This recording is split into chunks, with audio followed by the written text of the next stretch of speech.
All right, so next we're going to add a second domain controller for redundancy to our domain.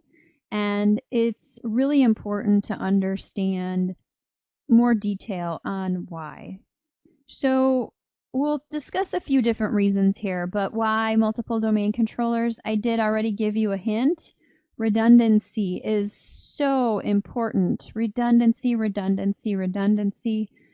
In the industry over the last 20 plus years, I've seen so many unfortunate mishaps with domain controllers, and thankfully, all the environments had a level of redundancy that allowed the organization to function when some form of a mishap occurred.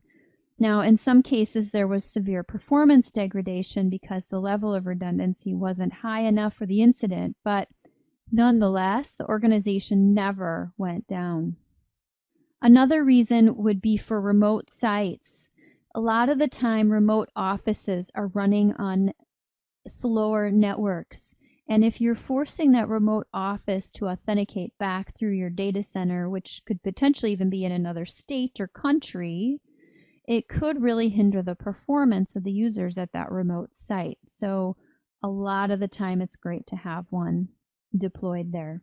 The other reason for ensuring a higher level of redundancy correlates with disaster recovery and high availability. And again, this would oftentimes involve a remote site, but more along the lines of a remote data center. So especially disaster recovery.